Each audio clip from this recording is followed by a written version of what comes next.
que la violencia le hace a un país. Durante años he denunciado injusticias desde el periodismo y desde el Senado. Sobreviví a un atentado por atreverme a señalar la corrupción. Pero se le olvida, y está demostrando tener una muy corta memoria, Lili Téllez, que esta guerra ya se libró y se perdió. Que en 2006, llegando a la presidencia Felipe Calderón, precisamente en Michoacán, le declaró la guerra al narco y fue un reverendo fracaso. Y se le olvida que ella, que tanto critica la militarización del país, está pidiendo que haya más militarización con los abusos esto se le olvida a Lili Téllez, que obviamente está en una franca campaña por obtener la candidatura presidencial de su partido o de algún partido en el año 2030. Si solo pide guerra... En esta Navidad quiero hablarte como madre, como ciudadana y como alguien que ha visto y vivido lo que la violencia le hace a un país. Durante años he denunciado injusticias desde el periodismo y desde el Senado. Sobreviví a un atentado por atreverme a señalar la corrupción.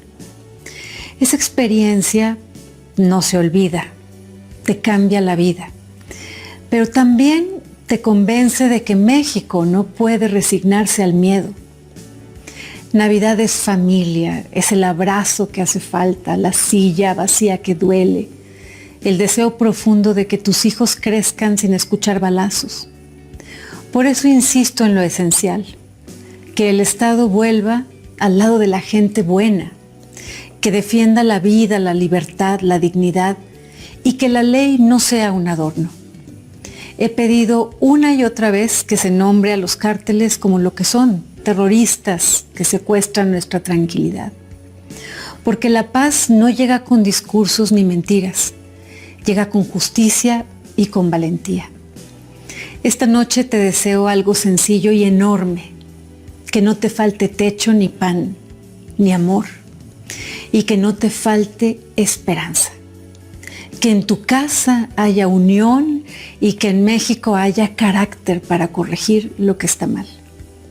Sigamos cuidando lo más valioso que tenemos, nuestra familia, nuestra fe, nuestro futuro y nuestra determinación de no rendirnos. La senadora panista Lili Téllez, que no hay que olvidar que llegó al Senado por Morena, porque la encantó con su flauta de encantadores López Obrador, y ahí fue, sin saber a qué le iba.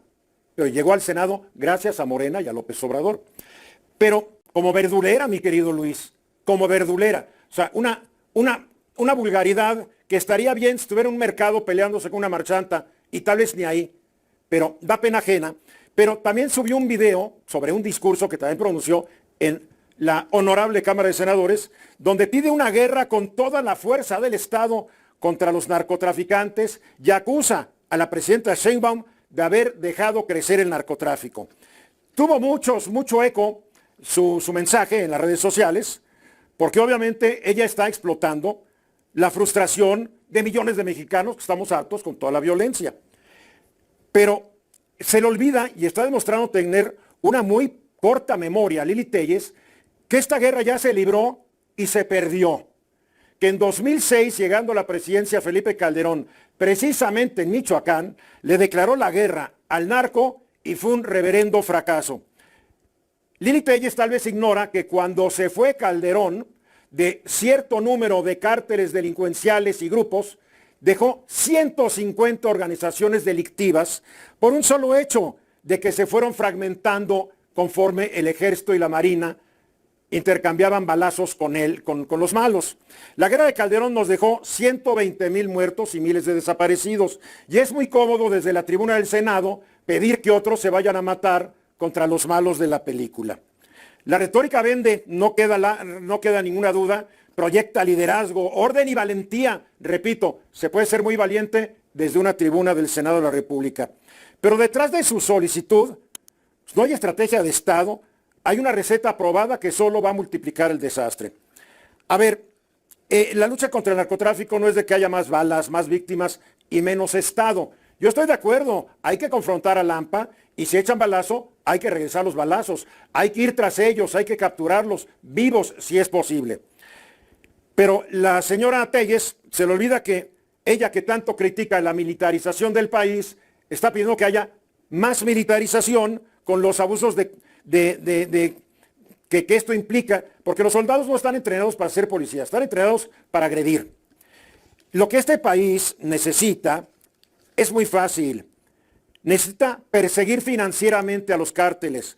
Tiene que tener un más eficaz control de armas y de la entrada de armas ilegales, de precursores químicos. Tiene que hacer decomisos patrimoniales de la gente que de alguna manera u otra está involucrada en la delincuencia organizada. Tiene que haber una fiscalía, una relación y coordinación real entre las fiscalías de este país. Necesitamos investigadores que estén protegidos, peritos con recursos, tribunales independientes, funcionarios honestos y objetivos claros que son que menos homicidios, más sentencias y más presencia del Estado.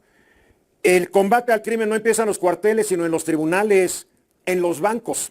Esto se le olvida a Lili Telles, que obviamente está en una franca campaña por obtener la candidatura presidencial de su partido o de algún partido en el año 2030.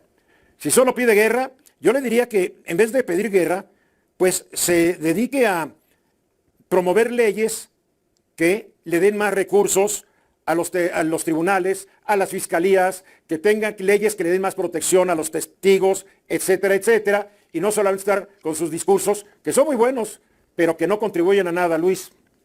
Mira, creo que ya probamos los dos modelos, ¿no? Probamos el modelo Calderón, que era una guerra frontal, y los resultados son conocidos por todos, ¿no? Desde aquel momento se criticaba el uso de los militares para funciones de seguridad pública y no funcionó.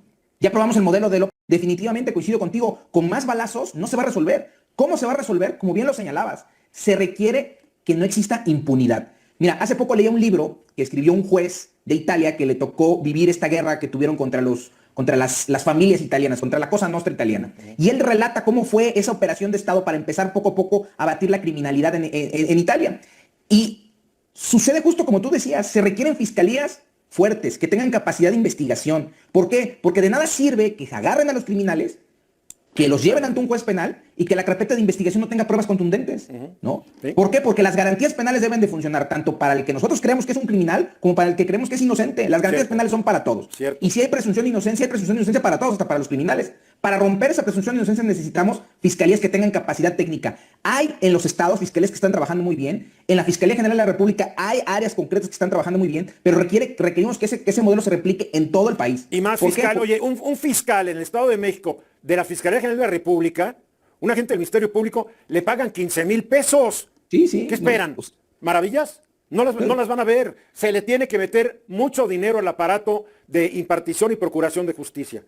Así es. Para acabar con el crimen organizado, para acabar con el crimen de este país se requiere que no exista impunidad. ¿Por qué? Porque si los agarras y al poco rato salen, van a volver a delinquir, ¿no? Como dices tú, si pasa como pasaba con Calderón, que los matas en caliente, sin un debido proceso, pues lo que genera son más células, porque estás matando las cabezas y al rato vienen otros. Entonces un cuento nunca acabar. Se requiere que exista la capacidad del Estado, que quien vaya a cometer un delito sepa que va a ser castigado. No que puede ser castigado, que va a ser castigado. Creo que ese es el gran pendiente.